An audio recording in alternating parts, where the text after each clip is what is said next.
Hello, everyone, and welcome to Along the Way Life's Journey. I'm your host, Carl Buccellato. With me today is my lovely wife, Mary Ellen. We've been married 16 years now. So we are here in February, and this is a very important month for most people. You know why. You see all those hearts and everything. You know that it is a month of Valentine's. But what is Valentine's? Where did it come from? What is its origin? What does God and the Bible tell us about love? Mary Ellen's going to give us a little history on that. And then I'm going to tell you where it really started. Where it started. Right. Well, when I think of Valentine's Day, I think of it throughout my life as a little girl, as a young adult, and right up until the present. And so we're going to share some fun memories of Valentine's Day gone by. A lot of you may be thinking, oh, this is going to be a love story, husband and wife, romantic love, and I don't have that in my life. Well, I got good news for you. This show isn't predominantly about that, but it is about love, the different kinds of love, and the way we share and express love. And I have a new idea, which I think a lot of you will like, how to celebrate Valentine's Day with a group of diverse people.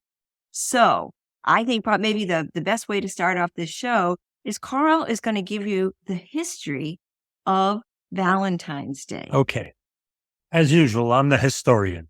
That's because I've lived longer than everybody else. Well, about 250 years after the death of Christ in Rome, before Rome became a Christian nation, the Emperor Claudius was very negative on Christianity.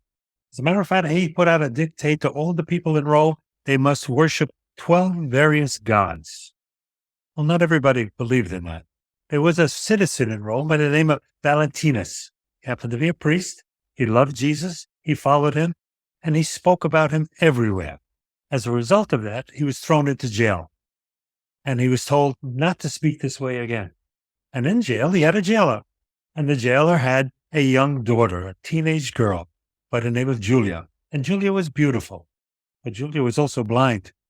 And he knew that Valentinus was a very wise man. And he said, would you please teach my daughter about the things of life that she can't learn as a blind girl? So he agreed, and Julia would come to visit in the jail cell, and he would teach her. And at one point, he was teaching her about the Bible and Jesus. And she said, if only I could see the words that you're speaking to me, I would be grateful to God forever. And a miracle occurred. It was a blinding light, and the child could see. And Valentinus said, God granted your wish. And so they went on like this. And after a period of time, Claudius found out that he was teaching this in the jail cell. And he said, he's going to be executed. And so he condemned him to be executed. The night before Valentinus was executed, he sent a note to Julia, as well as many other of his followers in Rome, who were little bitty notes, and signed on the note was the closing, your Valentine. And that's where the Valentine began. And Julia, so thankful to him after his execution, wanted to mark his life that we would remember it always. And just outside the gates of the prison, which now is a gate that the Romans have called the Valentine Gate, renamed the Valentine Gate after him, she planted an almond tree with pink blossoms. Have you ever been to Washington, see the cherry trees with all the pink blossoms? This is an almond tree. In Rome, all over Rome, you see pink blossomed almond trees. And every year on Valentine's Day, the Italians, the Romans especially, give little gifts to loved ones of almonds. And that's the beginning of the origin of Valentine's Day. Had nothing to do with Cupid, no fat little guy with an arrow, and nothing to do with love songs, although they're all love songs. We're going to hear about that soon also. Mary Ellen, you're on. Well, Valentine's, as I said earlier, Valentine's, I have memories as a child. And so I'm going to go back to when I was a little girl. My first memory of Valentine's Day, I was in grammar school. And growing up in New England, I attended a school that was a historical building. Actually, it was all brick. It was a 4-room schoolhouse, kindergarten, first, second, and third grades. And it had those big sash windows. And I remember, and our desks were those old wooden desks with the lift top, with the inkwell, the hardwood floors. I mean, there's still schools around today. I'm sure around the country there still is. But this school was so old that How old was it? It was so old that they did, after a couple of years after I went through, they actually tore it down. It was so antiquated. But there was one day that was very special in my memory as a little first and second year old. We had a wire that went around the room. It was a wire that was just all the way around the room under all the windows. And nothing was on that wire all year round until Valentine's Day. And every child knew that their parents bought them a box of Valentine cards. And there was probably 30 kids in the class. And the children went home. They got their envelopes. They made out all their Valentines. Everybody in the class had a lunch bag, a paper lunch bag, and we cut out hearts and glued it on the bag, wrote our name on, and we took clothespins and clipped all the bags with everybody's name around the room. And then on Valentine's Day, each one of the children put their Valentines in every bag. And what was special to me about this memory is I remember, and I'm sure every classroom has it today, there are the popular kids, and then there are the children that are not so popular. But on this day, every child had the same amount of Valentines. Their bags were full. And I remember going home and opening my bag and sitting and reading. And it was such a special moment because, you know, we didn't always have that kind of special treatment in our house with all these kids growing up. And, you know, my mother just so really strapped just to put the meal on the table. So to get a bag of cards with my name on it, it impacted me so much as a little child. So now we fast forward to as we get older. And as we've looked at love through the years, we see, as Carl mentioned, there's the secular commercial part of love, which we see in the greeting card stores. You know, it's, love of this, love of that, romantic love. And that is a type of love. But there are actually, if you look into the Bible, there are three kinds of love. Carl, why don't you talk about the three? Tell them what the three types of love are. The three types of love is first and foremost love of God, where God is part of mankind and he created mankind with a love for him. So there is a love of God, and many, many people feel that stirring in their soul and in their spirits at a young age. Some come to it at a later age, but it is there for most people. Not all, but most people. Then there is the eros love, the love between a man and a woman. And it is a beautiful thing in a marriage. And the eros love binds two people, two spirits to become one, and two in one flesh, right, with God in the center. Right. And that is the romantic love. That's the romantic love. And that's one of the most beautiful loves. But there is another love. And that love is fellowship, philesos. And philesos is for brotherhood, for all people, for men and women to love their brothers and their sisters, not only your carnal brothers and sisters that are part of your family, but the people you live with, the community that you're part of, your people in your church. When you reach out in empathy for someone else, that's a sign of love for them. Right. Your fellow man. Your fellow man. Yeah. And so as we look at those three kinds of love, often when Valentine's Day comes along, we see that for some people, oh, it's wonderful. It's a celebration. You know, I'm in love. I'm dating. I'm engaged. I'm married, whatever. But for some people, Valentine's Day is a very difficult time. Maybe they've lost a loved one. Maybe they don't have that special someone just yet. I was just thinking about what you were talking about with your schoolyard, your school room, and all the cards you raked around the rail and the thing.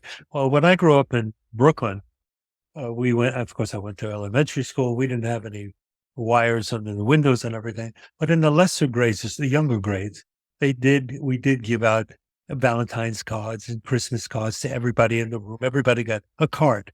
But when you got into the higher grades, like junior high school, if a guy gave you a Valentine's card, you were going to knock his lights out in the schoolyard.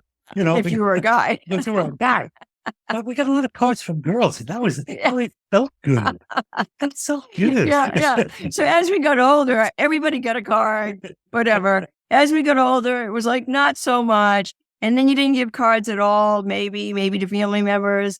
And then, as you go through life, maybe there's a special someone. So you start giving out Valentines again. And then you have children. So you give Valentines to your kids. And so, the whole tradition of giving the card is a beautiful tradition. But it should be a tradition that's from the heart. So, Mary Ellen, I remember a particular time when we had a Valentine's evening that you hosted and successfully put together with all three types of love present. Yes, we did. Love for God, love for one another, and love for brotherhood. For friends. That's right. Tell us about this story. Well, we wanted to do a special Valentine's dinner at one of our favorite restaurants. But as we looked at our guest list, I knew that for some of the people, the way we mostly celebrate Valentine's Day is romantic love and whatever. And that was great. But there were guests at this dinner that had just gone through a divorce, that didn't have a special someone yet, because we had some like young children. And then some people that were going through tough time, and had lost a loved one. So I thought, I want to throw a Valentine's dinner, but I want to do it where everybody feels comfortable, included, and not bad, not heartache because maybe the loss that they have. So as I thought about it, I said, we're not going to do a romantic Valentine's Day dinner. We're going to do a Valentine's Day dinner, and the theme is going to be called I Just Love It. And so I gave everybody a heads up as they were invited to the dinner. I said, we're going to have a Valentine's Day dinner at this restaurant, and the theme is going to be I Just Love It. So I want all of you to think about a little something you can say during coffee that it's something you love. I said, now keep it clean, and there are young kids at the table. So, but something that you love to do, something that was a happy memory, something that some places you've been, whatever it is, and we're going to go around the table during coffee and everybody's going to share. I just love it. And I'll tell you, this was a fabulous idea because, and I said, I'm going to start out. So to give them the concept, this was my, I just love it. I said, I love it is, now in our house, I don't cook all that much. True confession. Oh no, it's just Carl and I. And, usually telephone for us. We'll have salads or something, or we go out to restaurants. We're very blessed to be able to do that. But every now and then in our house, I do a crock pot marathon. I have 5 large crock pots. And what I do like once or twice a year is I will get several recipes together. I will get all the crock pots going. And at one point I'll have 3 to 5 different recipes cooking in the kitchen. And when you put the crock pot on in the morning, and then if you have to run out and you run an errand, well, when you open up that door and you walk in, the smell of home cooking said, I just love it. So that was I just love it. It was the smell of a good meal cooking on the stove. And so they got the idea. And so as we went around, everyone at that table was able to share a memory or something that they loved. And we learned something about everybody at that table. Like one of the guests loves to fish and told a fishing story, and on it went. And everyone at that table was included. We were laughing. We were having so much fun. Now the table was decorated. There were hearts, and everybody got a Valentine. And I had these little paper hearts on the table. Well, we started having so much fun. It did turn into a love fest, but it was a love fest of people were laughing. They were hugging. We picked up the hearts off the table. We were sticking them to our foreheads. We were sticking them to our cheeks. And in this Italian restaurant, Carl, let me tell you about this restaurant. This is a fun Italian restaurant, and they have artifacts hanging on the wall. Like if you go into like a Fridays, and they'll have like license plates and all kinds of stuff on the wall. Well, in the area where we were in, there was a tambourine on the wall. And one of the girls at the table got up and she grabbed the tambourine off the wall, and we just started singing, all these songs. The people in the restaurant, tell them what Okay, so you might be thinking, how dare they make all that noise in the middle of a restaurant where people are eating? Well, the truth of the matter is this restaurant is always full of music, and there's always sing-along music, and the people who go there love it. We were the hit of the evening. People in surrounding tables wanted to join us. They started singing along, and everybody. The table could have been 47 people wide by the time we were through. It was a fun night. So here's the thing. This is a restaurant that I've been going to since the first week it was open 38 years ago. Right. And where is it? It's called Capriccio Restaurant in Pembroke Pines, Florida. And it is amazing, authentic, wonderful. The people are wonderful. The music is wonderful. The service is wonderful. And the food is out of this world. Right. So this is not a paid commercial over here. This is just one overweight man who enjoys going to Capriccio. Yeah, shout out to John Piero and Karen, the owners. Absolutely. We got engaged there. We courted there. We got engaged there. We had our wedding there. All family events through the years. And I bet you a lot of people watching today, they have that special place where you can all go for pizza or whatever. We can let your hair down and have fun. It was that kind of night.